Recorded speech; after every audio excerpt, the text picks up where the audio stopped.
ഗവിയാർ ഡാമിലോട്ട് വരുമ്പോൾ നമ്മളെ വെൽക്കം ചെയ്യാനായി നല്ലൊരു അടിപൊളി സ്റ്റാച്ചു അവിടെയുണ്ട്. നല്ല ഭംഗിയുണ്ട് അത് കാണാൻ. പ്രവേശന കവാടത്തിൻ്റെ അരികിലായി തന്നെയാണ് ഈ സ്റ്റാച്ചു സ്ഥിതി ചെയ്യുന്നത്. ഇതാണ് പ്രവേശന കവാടം. ഇതിലൂടെ നമുക്ക് ഭോജനശാലയിലേക്കും ബോട്ടിങ്ങിനും പോകാവുന്നതാണ്. രജിസ്ട്രേഷൻ കഴിഞ്ഞതിന് ശേഷമാണ് നമുക്കിതിൻ്റെ ഉള്ളിൽ പ്രവേശിക്കാൻ സാധിക്കുകയുള്ളൂ. ഇതാണ് നമ്മുടെ registration office. Registration form fill ചെയ്ത് കൊടുത്തു. അതിനുശേഷം ഭോജനശാലയിലേക്കാണ് യാത്ര. രജിസ്ട്രേഷൻ ഓഫീസിൻ്റെ നേരെ എതിർവശത്താണ് ഭോജനശാല. വളരെ എക്കോ ഫ്രണ്ട്ലി ആയിട്ടുള്ളൊരു ഭോജനശാലയാണ്. പോകുന്ന വഴിയിൽ മനോഹരമായ ചെടികളൊക്കെ ഉണ്ട്. അതുകൊണ്ട് നല്ല പന്തലൊക്കെ വിരിച്ചിട്ടുണ്ട്. അതുമാത്രമല്ല, ഗവിയാർ ഡാമും നമുക്കിവിടെ ഇരുന്ന് കാണാൻ സാധിക്കും. പറയാതിരിക്കാൻ വയ്യ. നല്ല സുഗന്ധമാണ് ഇതിൻ്റെ ഉള്ളിലോട്ട് വരുമ്പം. പ്രത്യേകിച്ച് യൂക്കാലിപ്സിൻ്റെ മണമാണ് നമുക്ക് ഫീൽ ചെയ്യുന്നത്.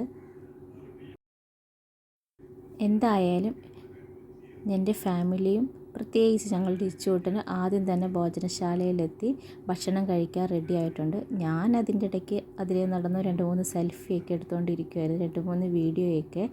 ഏതായാലും അവിടം വരെ പോയതല്ലേ, ഭക്ഷണം കഴിക്കുന്നതിന് മുമ്പേ ഒരു വീഡിയോ ഒക്കെ എടുക്കാമെന്ന് വിചാരിച്ചു. അതിൻ്റെ ഇടയ്ക്ക് ഞങ്ങളുടെ ജീപ്പിൻ്റെ ഡ്രൈവർ വന്ന് ഞങ്ങളോട് സംസാരിച്ചു. എന്നോട് ചോദിച്ചത്, വീഡിയോയുടെ പുറകിൽ വന്നത് ഡിസ്റ്റർബ് ആയോ എന്നാണ്. ഞാൻ പറഞ്ഞു, കുഴപ്പമില്ല ചേട്ടൻ കടന്നു പോക്കോ, ഞാനതൊക്കെ എഡിറ്റ് ചെയ്തോളാം എന്നാണ് പറഞ്ഞത്. ഈ കാണുന്നത് അത്തിമരമാണ്. ഇത് കഴിക്കാൻ പറ്റുമെന്ന് എനിക്കറിയത്തില്ല. സാധാരണ അത്തിപ്പഴം കഴിക്കും, പക്ഷേ ഈ കാണുന്ന വൃക്ഷത്തിൽ അത്തിപ്പഴം കഴിക്കാൻ പറ്റുമെന്ന് എനിക്കറിയത്തില്ല. ചിലപ്പോൾ ഇത് മൃഗങ്ങളൊക്കെ ആയിരിക്കും കഴിക്കുന്നത്. എന്തായാലും ഇവിടുന്ന് കാണാൻ ഇത് നല്ല ഭംഗിക്ക് വേണ്ടി വളർത്തിയതാണോ എന്നും അറിയില്ല. എന്താണെങ്കിലും നല്ല രസമുണ്ട് അത് കാണാൻ. നല്ല തണുപ്പുണ്ടായിരുന്നു. രാവിലെ ഞങ്ങളവിടെ എത്തിയപ്പോഴത്തേക്ക് ഏതാണ്ട് 9 മണിയൊക്കെ ആയി. പ്രഭാത ഭക്ഷണം സൂപ്പറായിരുന്നു. ഇഡ്ഡലി, ദോശ, ബ്രെഡ്, മുട്ട, അങ്ങനെ ഒരുപാട് ഐറ്റംസ് ഉണ്ടായിരുന്നു. എന്തായാലും അതൊക്കെ കഴിഞ്ഞ് നമുക്കിനി ട്രെക്കിങ്ങിന് പോകാം. രജിസ്ട്രേഷൻ ഓഫീസിൻ്റെ സൈഡിലൂടെയാണ് ട്രെക്കിങ്ങിന് പോകുന്നത്. ട്രെക്കിങ്ങിന് പോകാൻ താല്പര്യം ഇല്ലയെന്നുണ്ടെങ്കിൽ നമുക്ക് ട്രെക്കിങ്ങിനൊന്നും പോകണ്ട കേട്ടോ. ബോട്ടിങ്ങൊക്കെ ചെയ്തിട്ട് അവിടെ പോയി ഇരിക്കുകയൊക്കെ ചെയ്യാം. ചില ആൾക്കാർ പകുതി വരെയൊക്കെ ഇങ്ങനെ കയറി വരും. കുറച്ച് കഴിയുമ്പം കുന്നും ഇറക്കമൊക്കെ ഇറങ്ങാൻ ബുദ്ധിമുട്ടുള്ളതുകൊണ്ട് പ്രായമുള്ളവരൊക്കെ പകുതി വരെ വന്നിട്ട് അതിന് ഞങ്ങൾ വരുന്നില്ലെന്ന് പറഞ്ഞു താഴെ ബോട്ടിങ്ങിനൊക്കെ പോകുന്നത് കാണാം.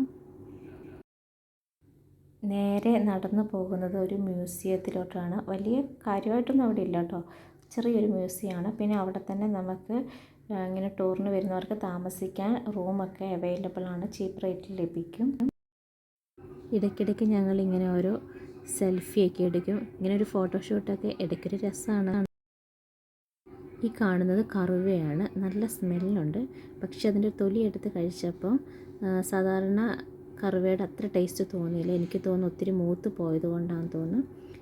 ഇനി നമുക്ക് മ്യൂസിയത്തിലോട്ട് പോകാം. ചെറിയൊരു മ്യൂസിയം കേട്ടോ. ഇവിടെ ഇങ്ങനെ ഈ ചെറിയ റൂം ടൂറിസ്റ്റുകാർക്ക് കൊടുക്കുന്നതാണ് കേട്ടോ. കാട്ടിൽ താമസിക്കാൻ ഇഷ്ടമുള്ളവർക്ക് ആ റൂമിൽ താമസിക്കാം. ഇവിടുത്തെ വൈദ്യുതി എന്ന് പറയുന്നത് സോളാർ ഉപയോഗിച്ചുള്ളതാണ്. ഈ കാണുന്നത് ഒറിജിനൽ ആനയുടെ സ്കെൽട്ടൻ തന്നെയാണ്. കൊമ്പ് മാത്രം വുഡ് കൊണ്ട് ഉണ്ടാക്കിയിട്ടുണ്ട്. ഇവിടെ അതുപോലെ പലതരത്തിലുള്ള മാനുകളുടെ തലകളും കൊമ്പൊക്കെ സൂക്ഷിച്ച് വെച്ചിട്ടുണ്ട്. ഇനി ട്രെക്കിങ്ങിന് പോകുകയാണ്. നല്ല എന്താ പറയുക, കുറേ പാറക്കെട്ടുകളും പിന്നെ കുറേ താഴ്വാരവും കുന്നും എന്തൊക്കെയോ കാണാൻ പറ്റുന്നുണ്ട്. നല്ല ഭംഗിയുള്ള പൂക്കളൊക്കെ ഉണ്ട്. എന്താണെങ്കിലും ചെറുതായിട്ട് വെയിൽ തുടങ്ങി. എന്നിരുന്നാലും നല്ലൊരു തണുപ്പുണ്ട്. നമുക്ക് ബുദ്ധിമുട്ടൊന്നും തോന്നിയില്ല. ആ കാണുന്ന വൈറ്റ് പോർഷൻ എന്ന് പറയുന്നത് ശബരിമലയാണ് കേട്ടോ. ഞങ്ങളുടെ തൊട്ട് മുമ്പേ സായിപ്പും മദാമയൊക്കെ ഉണ്ട്. എന്തായാലും ഞങ്ങളുടെ ഇച്ചോട്ടിന് നടക്കുന്നില്ലെന്ന് തീരുമാനിച്ച് തോളെ കയറി ഇരിപ്പുണ്ട്. നമുക്കിവിടുന്ന് കാണാൻ പറ്റുന്നൊരു ഡിവോഷണൽ പ്ലേസ് എന്ന് പറയുന്നത് ശബരിമലയാണ്. അതുകൊണ്ട് തന്നെ അയ്യപ്പനോട് ഞങ്ങൾ പ്രാർത്ഥിച്ചു, ഞങ്ങളെ വന്യമൃഗങ്ങളിൽ നിന്നൊക്കെ സംരക്ഷിക്കണമെന്ന്. ചുറ്റും നോക്കുമ്പോൾ നല്ല ഭംഗിയുണ്ട്. താഴ്വരകളും കുന്നും മലയും വ്യത്യസ്ത നിറത്തിലുള്ള ചെടികളും പൂക്കളും ഒക്കെ ആയിട്ട് ഞങ്ങൾ മെല്ലെ യാത്ര തുടങ്ങി. നല്ല തണുപ്പുണ്ട്, അതുകൊണ്ട് കുഴപ്പമൊന്നും തോന്നിയില്ല. മുന്നോട്ട് പോകുമ്പോൾ അട്ടയൊക്കെ ഉള്ളത് കൊണ്ട് ഗൈഡ് കുറേ ഉപ്പൊക്കെ എടുത്തിട്ടുണ്ട്. എന്തായാലും അട്ട കടിക്കുന്നുള്ളത് ഉറപ്പാണ്. അതുപോലെ തന്നെ അവരുടെ ഒരു നിർദ്ദേശം എന്ന് പറയുന്നത് വളരെ നിശബ്ദമായിട്ട് കാട്ടിലൂടെ നടക്കണം എന്നുള്ളതായിരുന്നു. കുന്നിൻ ചെരുവിലെ പാറക്കെട്ടുകൾക്കിടയിൽ ധാരാളം ആനകളെയും കുട്ടിയാനേനെയൊക്കെ നമുക്ക് കാണാൻ സാധിക്കുന്നുണ്ട്. ഭീതിയോടെയാണെങ്കിലും ശാന്തമായ അന്തരീക്ഷത്തിൽ ഞങ്ങൾ നിശബ്ദമായി നടന്നു. ആനപ്പിണ്ടമൊക്കെ നമുക്ക് കാണാം. ഇതിൻ്റെ അടുത്തൂടെയൊക്കെ ആന പോയിട്ടുണ്ടെന്ന് നമുക്കിവിടെ കാണുമ്പോൾ മനസ്സിലാകുന്നുണ്ട്. കാട്ടുവഴിയിൽ മരം വീണ് കിടക്കുന്നതുകൊണ്ട് ഞങ്ങൾ സൂക്ഷിച്ച് ഇപ്പുറത്തോട്ട് കടന്നു. എന്തായാലും മരത്തിൻ്റെ ഇടയിൽ കൂടെ അങ്ങനെ നടന്നു വരാൻ നല്ല രസമുണ്ട്. കുഞ്ഞാണെങ്കിൽ ഞങ്ങൾ ഇപ്പുറത്തോട്ട് എത്തി. ഞങ്ങളുടെ മുമ്പിലും പുറകിലുമായിട്ട് 2 ഗൈഡുണ്ട്. അവർ ഞങ്ങൾക്കിങ്ങനെ ഓരോ കാട്ടിലെ വിശേഷങ്ങളൊക്കെ പറഞ്ഞു തന്നു. ചില മരത്തിൻ്റെയൊക്കെ അവിടെ എത്തുമ്പോൾ ഇങ്ങനെ കടിച്ച പാടൊക്കെ കാണാം. അത് കടുവ വന്ന് കടിക്കുന്നതാണെന്ന് പറഞ്ഞു. ഏറ്റവും കൂടുതൽ അവിടെ നമ്മൾ കാണുന്ന ആനപ്പിണ്ടമായിരുന്നു. ആ കുന്നിൻ്റെ ചെരുവിലൊക്കെ ഒരുപാട് ആനകളുണ്ട്. എനിക്ക് കാണാൻ പറ്റുന്നുണ്ട്, നിങ്ങൾക്കത് കാണാൻ പറ്റുമോ എന്നറിയില്ല. മലയണ്ണാനൊക്കെ ഇതിൻ്റെ മുകളിൽ കൂടിയൊക്കെ ഓടിച്ചാടി നടക്കുന്നുണ്ട്. ഒരു വീഡിയോ എടുക്കുക എന്ന് പറയുന്നത് അത്ര ശ്രമകരമായിരുന്നില്ല. ഇതൊക്കെ കണ്ടോ, ആന ഇറങ്ങി മണ്ണൊക്കെ ഇടിച്ചിട്ടേക്കുന്ന കേട്ടോ. എപ്പോഴും ഇവിടെ ഇങ്ങനെ ആന ഇറങ്ങിക്കൊണ്ടിരിക്കും. ഏറ്റവും കൂടുതലുള്ളത് ആനയാന്ന് തോന്നുന്നു.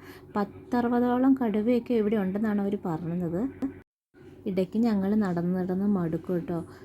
അപ്പം ഞങ്ങൾ അവിടെ നിന്ന് കുറച്ച് ഫോട്ടോ ഒക്കെ എടുക്കും, വെള്ളമൊക്കെ കുടിക്കും, കാലേ കുറച്ച് ഉപ്പൊക്കെ തേക്കും. അട്ടയൊക്കെ പോകാനാണ്.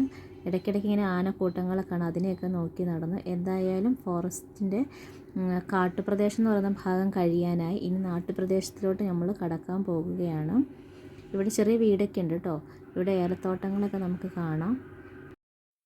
കാട് കഴിയാനായി എന്ന് പറഞ്ഞപ്പോൾ ഒരു സന്തോഷമൊക്കെ തോന്നി. അതുവരെ എന്താ പറയുക, ഒരു പേടി ഉണ്ടായിരുന്നുള്ളിൽ. പക്ഷെ നല്ല ശാന്തമായ എന്തോ നല്ല ഓക്സിജനൊക്കെ ശ്വസിച്ച് നടന്നപ്പോൾ പ്രത്യേക സുഖമൊക്കെ തോന്നി. ഇവിടെ കുറച്ച് വീടുകളൊക്കെ ഉണ്ട്, അതൊന്നും നമ്മൾ കാണിക്കുന്നില്ല. നമ്മൾ ഗൈഡിൻ്റെ വീട് എവിടെയാണ്, ഗൈഡിൻ്റെ അമ്മയൊക്കെ കണ്ട് ഞങ്ങൾ സംസാരിച്ചു. എന്നിട്ട് ഞങ്ങൾ റോഡിലോട്ട് ഇറങ്ങി വരികയാണ്. നല്ല ഭംഗിയുള്ള പൂക്കളൊക്കെ അവിടെയുണ്ട്. ഓപ്പോസിറ്റ് സൈഡിൽ കാണുന്നത് പവർ ഫെൻസൊക്കെയാണ്. ആനയൊന്നും കയറാതിരിക്കാൻ വേണ്ടിയിട്ടാണ്. ആ സൈഡിൽ ഏലം കൃഷിയൊക്കെ ചെയ്യുന്നുണ്ട്. ഇതാണ് ഏലത്തോട്ടം. ഒരുപാടൊന്നും ഇല്ലെന്ന് തോന്നുന്നു കേട്ടോ. എന്തായാലും അങ്ങോട്ടൊന്നും ആനയൊന്നും കയറത്തില്ല. ഏതായാലും പവർ ഫെൻസ് ഉള്ളത് കൊണ്ടാണ്. ആ കൂട്ടത്തിൽ കുറേ കരിങ്കുരങ്ങിനെയൊക്കെ ഇവിടെ കാണാമായിരുന്നു മരത്തിൽ. അങ്ങനെ ഞങ്ങൾ ഗവിയാർ ഡാമിൻ്റെ അടുത്തെത്തി. ഇനി ഇവിടെ ബോട്ടിംഗ് ഒക്കെ ഉണ്ട്. നമുക്ക് കുറച്ച് നേരം വെള്ളത്തിൽ കൂടെ ഒരു യാത്രയാവാം. ഇടയ്ക്കിടയ്ക്ക് എനിക്ക് ഓരോ സെൽഫിയൊക്കെ എടുക്കണം, ഫോട്ടോസൊക്കെ എടുക്കണമെന്ന് ആഗ്രഹമുള്ളത് കൊണ്ട് ആരെക്കൊണ്ടെങ്കിലൊക്കെ ഫോട്ടോയൊക്കെ എടുപ്പിക്കും. കുറച്ച് പേര് മുമ്പിൽ കൂടെ നടന്ന് അങ്ങോട്ട് പോകും. ഇതൊക്കെയായിരുന്നു ഞങ്ങളുടെ യാത്ര. ഇടയ്ക്ക് ചെറിയ ചാറ്റൽ മഴയൊക്കെ പെയ്യും കേട്ടോ. നനയത്തൊന്നുമില്ല, 1-2 തുള്ളിയൊക്കെ വന്നിട്ട് അങ്ങ് പൊക്കോളും. നമുക്ക് പേടിയാവും പെട്ടെന്ന് മഴയെങ്ങാനും വരുമോ എന്ന് ഓർത്തിട്ട്. ഭാഗ്യത്തിന് മഴയൊന്നും പെയ്തില്ല. സൂര്യനുണ്ടെങ്കിലും എന്താ പറയുക, അങ്ങനെ ചൂടൊന്നും തോന്നിയില്ല, നല്ല തണുപ്പ് തന്നെയാണ്. അങ്ങനെ ഞങ്ങൾ ബോട്ടിൽ കയറാൻ വേണ്ടി പോകുകയാണ്. ഗൈഡ് തന്നെയാണ് കേട്ടോ നമ്മളെ ബോട്ട് സവാരിക്ക് കൊണ്ടുപോകുന്നത്. ഗൈഡ് നമുക്ക് വെള്ളത്തിലിറങ്ങാനുള്ള ബോട്ടൊക്കെ സംഘടിപ്പിച്ച് തരുന്നുണ്ട്. ജാക്കറ്റൊക്കെ ഇട്ട ശേഷം ഞങ്ങൾ മെല്ലെ ഇറങ്ങി. ഒരു ബോട്ടിൽ 3 പേര് വെച്ചാൽ ഞങ്ങൾ കയറുന്നത്, ഗൈഡ് കൂടാതെ. ഗൈഡ് തന്നെയാണ് അത് ഓടിക്കുന്നത്. ഞങ്ങളങ്ങനെ 2 ബോട്ടിലായിട്ട് ഗവിയാർ ഡാമിലൂടെ യാത്ര തുടങ്ങി. നല്ല രസമുണ്ടായിരുന്നു കേട്ടോ, നല്ല തണുപ്പ്. ആ കാണുന്നതാണ് ഗവിയാർ ഡാമിൻ്റെ അപ്പുറത്തെ സൈഡിലോട്ട് വെള്ളം പോകില്ല. ആ സൈഡ് നിങ്ങൾക്ക് ഞാൻ കുറച്ച് കഴിയുമ്പം കാണിച്ചു തരാം. നല്ല തണുത്ത വെള്ളമാണ് കേട്ടോ. ഗൈഡ് ഞങ്ങളോട് പറയുകയുണ്ടായി, വൈകുന്നേരം ആകുമ്പോൾ സന്ധ്യാസമയമാകുമ്പോൾ ആനകളൊക്കെ ഇറങ്ങി വന്നിട്ട് ഈ തടാകത്തിൻ്റെ സൈഡിലൊക്കെ വന്നിങ്ങനെ ഇരിക്കും. അവരുടെ ഒരു വിശ്രമ സങ്കേതം കൂടെയാണിത്.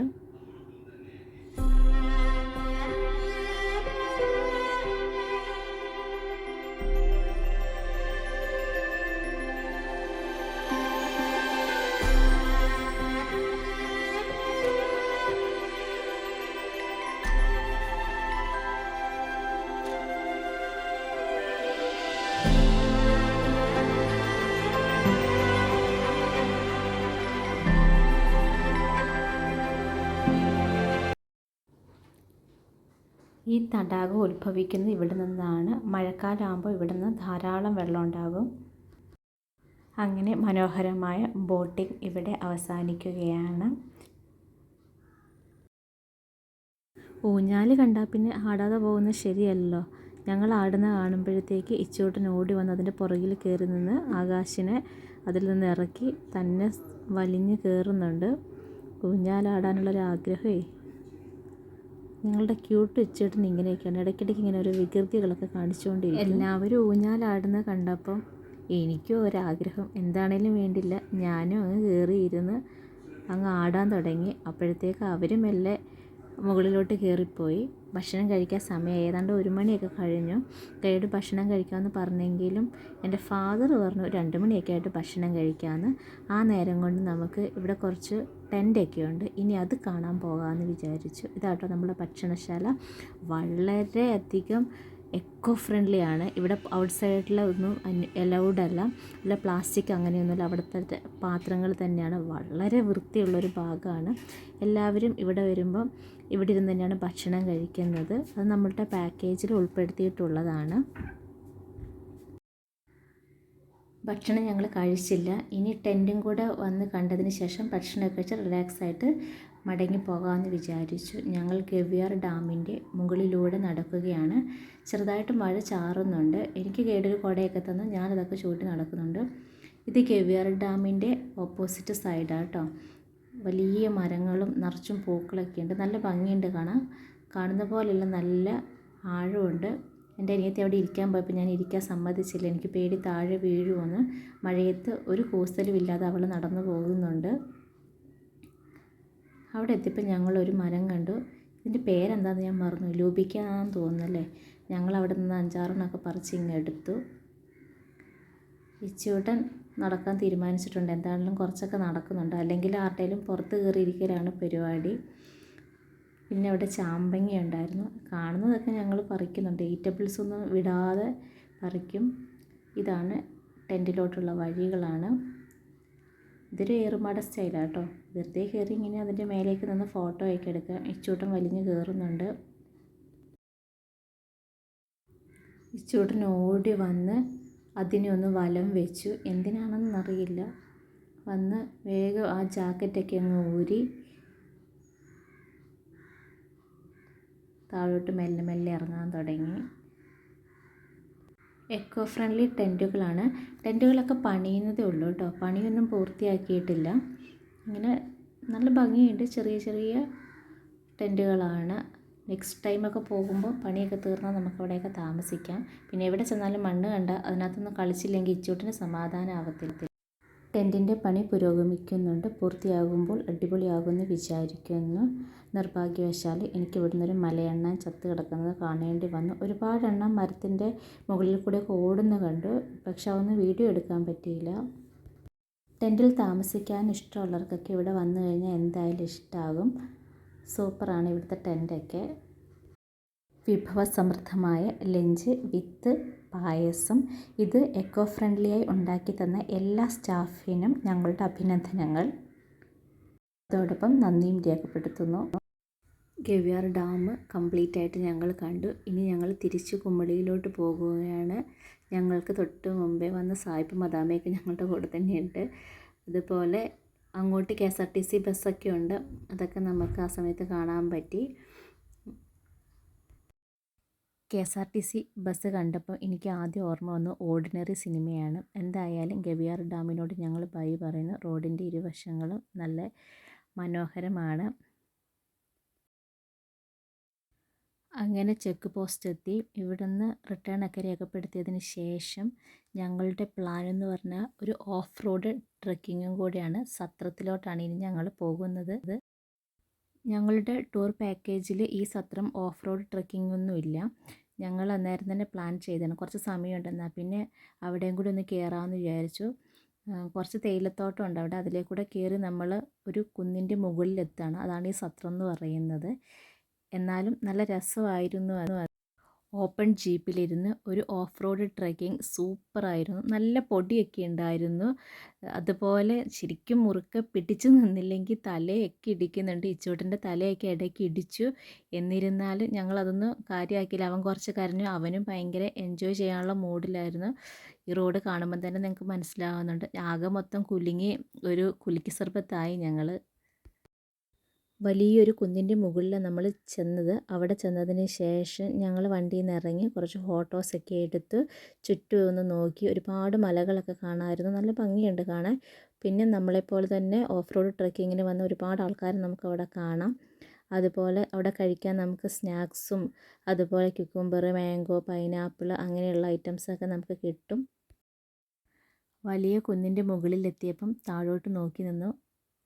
നമ്മൾ വന്ന വഴിയൊക്കെ നമുക്ക് കാണാമായിരുന്നു.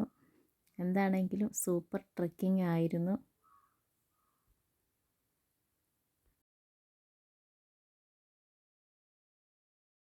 വ്യത്യസ്തങ്ങളായ ടീ കമ്പനിയുടെ തേയിലത്തോട്ടങ്ങളാണിത്. ഇതിൽ ഞങ്ങൾ ഇറങ്ങി നടന്നു കുറച്ച് ഫോട്ടോസും വീഡിയോസൊക്കെ എടുത്തു. അപ്പോഴത്തേക്ക് മഴ ചാറാൻ തുടങ്ങി. നല്ല മഴയും പെയ്തു. ഞങ്ങൾ തിരിച്ച് അങ്ങനെ റിസോർട്ടിലെത്തി കണ്ണൂരോട്ട് മടങ്ങുകയാണ്. By. Thanks for watching my videos. Love you all.